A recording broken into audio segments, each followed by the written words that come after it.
Olá, tudo bem? Bem-vindos ao esboço da lição de Escola Sabatina. Já estamos na lição número 6 e o título da lição é Criação e Queda.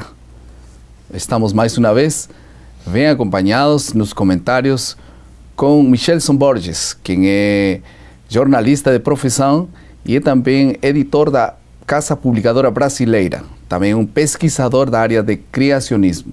Bem-vindo, Michelson. Obrigado, pastor. Alegria estar aqui novamente. Muito obrigado. Vamos fazer uma oração para iniciar nosso esboço, por favor. Bondoso Deus, nosso Pai, nosso Criador, muito obrigado por Tua palavra, muito obrigado pela revelação, muito obrigado porque o Espírito Santo nos ajuda a compreender a Tua vontade. Nosso pedido agora é que Tu nos auxilies, enviando o Teu Espírito para que possamos ter a mente e o coração abertos para receber a Tua palavra, nós aqui no estúdio e também nossos amigos que nos assistem neste momento. Esteja sempre conosco, nós pedimos em nome de Jesus. Amém. Amém. Já vi em todo esse tempo muitas lições de Escola Sabatina em diferentes línguas, diferentes formas, diferentes cores, mais de 89 línguas sendo traduzidas, além de vários outros dialectos. Mas nunca na minha vida vi uma lição como esta que eu gostaria de mostrar a vocês. Uma lição que foi escrita no ano 1972, escrita em Rumané, na Romênia, por alguns irmãos da igreja. Vocês perguntam por que a mão? Porque naquele tempo a religião estava proibida naquele país. Então a única forma de reproduzir a lição era escrever à mão. Então chegava uma lição clandestina e todos os professores escreviam a lição de noite para levar para seus alunos. Ele escrevia 5 ou 6 lições para diferentes alunos, escrita à mão. O que pode fazer a importância de poder estudar, querer ler a Bíblia, que é transmitir a palavra de Deus. Esta foi a lição escrita em 1972 e o título da lição era Adoração a Deus, em aquele tempo. Só que adoramos a Deus e a búsqueda de Deus, da palavra de Deus, tem definido e diferenciado uns com os outros. O título da lição desta semana tem como foco a importância de confiar na palavra de Deus frente aos ataques reais do diabo. Tomara que nós possamos nos afirmar na palavra de Deus nesta lição. Vamos a passar rapidamente à segunda parte do nosso esboço, que é a compreensão do texto. Na compreensão do texto, nós temos duas partes bem claras e definidas. Em primeiro lugar, a estratégia do ataque do inimigo. Qual é a estratégia do ataque do inimigo? E em segundo lugar, graça e julgamento no Éden. Considerando como foi aquela primeira parte da existência humana e como foi a queda e todos esses assuntos. Então, vamos passar à primeira parte e eu gostaria de fazer uma pergunta a Michelson. No que consistiu a primeira mentira de Satanás dita para Eva? Pastor, a primeira coisa que nós temos que manter em mente é o fato de que Eva, assim como Adão, era uma pessoa muito inteligente. Na verdade, ela tinha recém saído das mãos do Criador, portanto, com toda a sua capacidade intelectual. Plena, né? Plena, com toda a plenitude, né, de sua capacidade. Então... Falando de plenitude, desculpa, nós que capacidade temos relacionada com Eva ou Adão? Mais ou menos, tens uma ideia, que percentual de capacidade? Eu me lembro de um texto de Ellen White em que ela diz que Adão e Eva tinham uma vitalidade 20 vezes superior à humana, né, em nossos tempos. E se eu colocar isso também para uma capacidade intelectual, eu posso imaginar realmente que eles tinham uma capacidade muito superior à nossa. Porque decorava nomes, né? Colocava nomes, no dia seguinte ele decorava todos os nomes. Estava um disco duro. A tradição religiosa passava de pai para filho, oralmente, não era necessário ainda escrever nada. Deus só orienta Moisés a escrever a Bíblia no momento em que ele percebe realmente que a raça humana já estava num grau de degeneração muito acentuado. E aí seria necessário escrever tudo para que não se perdesse. Mas anteriormente a isso, a capacidade de memorização, de realização de projetos, como por exemplo o que Noé fez, né? A arca, os primeiros seres humanos construíram cidades inteiras, né? Então essa ideia darwinista de que o ser humano era quase que uma besta irracional no começo e hoje é um ser inteligente, na verdade na visão criacionista é o inverso, né? Nós temos um ser humano bem mais capaz e hoje não fosse a tecnologia, a medicina e outras muletas, nós estaríamos em situação muito pior. E Eva não era tão capaz assim, então como ela que foi enganada? Aí que está, o anjo Lúcifer, ele usou de artimanha, de sedução, de engano, algo muito elaborado. E ele se valeu de um médium, a serpente, um animal que então era belo, era atrativo, aliás, tudo na natureza naquele momento antes da queda era bonito, era atrativo, atraente. E ele então, a mentira original consistiu em lançar dúvidas sobre a palavra de Deus. Eva, o que Deus disse? Ela disse, olha, ficou surpresa, né, de ver uma serpente falar, primeiramente foi pega de surpresa. E ela então começa um diálogo com a serpente, tenta dizer o que Deus falou, e a serpente usa as palavras dela contra ela mesma, distorcendo a palavra de Deus, não é? Falando meias verdades que na verdade são mentiras completas, né? Sobre o caráter e a palavra de Deus. Então Eva se deixou levar pelos sentidos, achou o fruto bonito, pensou que fosse saboroso, bom ao paladar, e nem sempre os nossos sentidos são aquilo que deve guiar nossa vida, né? Jesus, ele nos dá um exemplo disso aí, aqui em Mateus capítulo 4, versos 3 e 4, um texto bem conhecido. Então o tentador, aproximando-se, lhe disse, se és filho de Deus, note o se aqui, mais uma vez a estratégia de lançar dúvidas sobre a palavra de Deus. Se és filho de Deus, manda que estas pedras se transformem em pães. Porém Jesus respondeu, está escrito. Eva deveria ter respondido com está escrito também.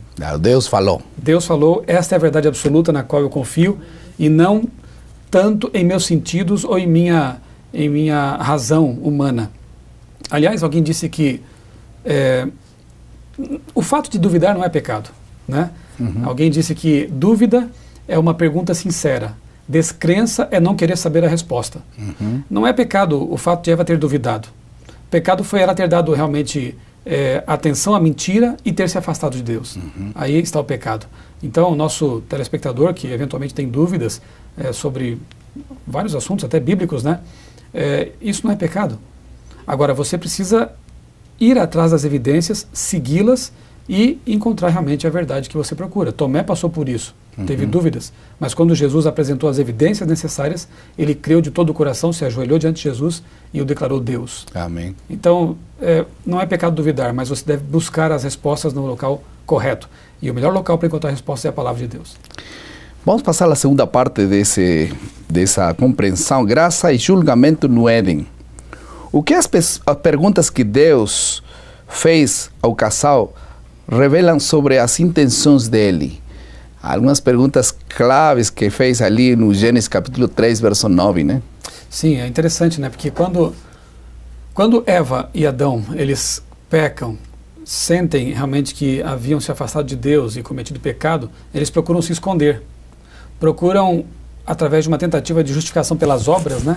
Cobrir sua nudez, agora percebida, com folhas, frágeis folhas de plantas, né? E as folhas não cobrem. Né? Não estão ali... Falsamente se cobrem, né? Exatamente, não cumprem a finalidade para a qual estavam tentando usá-las. Aí Deus aparece no jardim, no mesmo horário de sempre. No fim da tarde, Jesus costumava caminhar com eles, encontrar seus filhos. O Deus Criador encontrava tempo em sua agenda cósmica para ter tempo para os seus filhinhos ali. No mesmo horário, Jesus aparece no jardim, Adão e Eva estavam escondidos com medo do pai. Que triste isso para o pai, né? E aí Jesus pergunta, onde vocês estão? O que aconteceu? Note que Deus sabe tudo, ele já sabia a resposta, sabia onde eles estavam, mas Deus espera que nós... Não estava preocupado pela situação geográfica deles, né? A preocupação era com a situação do coração deles. Né? Onde vocês caíram? O que aconteceu? Deus esperava que eles se manifestassem, confessassem o pecado e ouvissem dele a solução que já havia sido planejada com antecedência. Quando lemos aqui em Gênesis capítulo 3, verso 15, o anúncio da solução feita por Deus, está assim, porém inimizade entre ti e a mulher. Ele fala aqui com a serpente, né?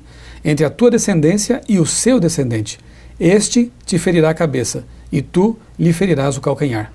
Primeira profecia messiânica, encontramos no capítulo 3 de Gênesis. Deus anunciando o descendente da mulher, Jesus Cristo, que viria para resolver o problema em que os seres humanos haviam se envolvido ali, o pecado, não é? Então, as perguntas de Cristo ali, as perguntas de Deus ali no capítulo 3, são um juízo, um julgamento. Por outro lado, a gente vê que o objetivo de Deus é oferecer a redenção e não a condenação. porque ele já vem com a solução, é Jesus Cristo. Em Apocalipse 14 vemos a mesma cena, o anúncio do juízo, porém a esperança da redenção em Cristo. Amém. Vamos passar agora à terceira parte do nosso esboço, que é a aplicação. Alguma vez você já foi enganado? Qual foi o fator que desencadeou aquele engano? Por que aconteceu o engano? Por que as pessoas são enganadas hoje? Por que você é enganado? É enganado mesmo? É fácil ser enganado por uma moeda falsa, ou por uma nota falsa, ou por uma pessoa que diz que é assim e não é, ao final. O engano é uma coisa muito ruim. Mas as pessoas que são enganadas, por que são enganadas? Qual é o fator que desencadeia aquele engano? Muitas vezes porque as pessoas não conhecem a realidade daquela coisa real e comparada com a coisa falsa se torna muito parecido e então são enganados.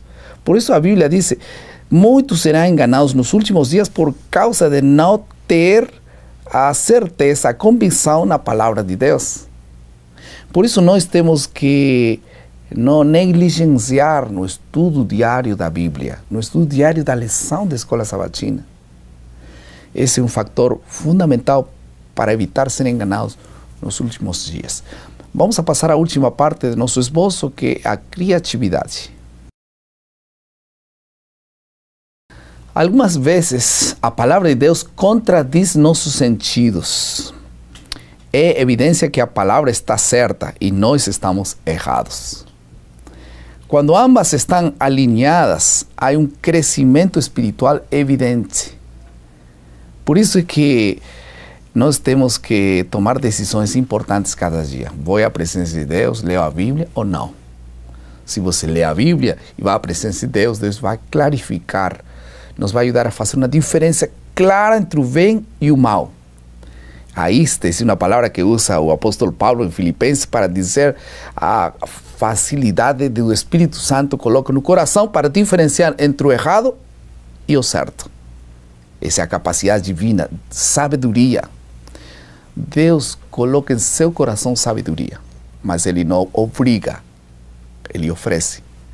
Quem abre a porta, então Deus entrará, cenhará com Ele e Ele será seu filho e Ele orientará nos caminhos da justiça. Vamos a aceitar a orientação de Deus todos os dias das nossas vidas. Vamos orar. Querido Pai, muito obrigado pela palavra de Deus, pela orientação e oferecimento de Deus de guiar nossas vidas a ponto de não cair na tentação nem nos oferecimentos do diabo. Ajuda-nos a ser vencedores no nome de Jesus. Amém. Amém.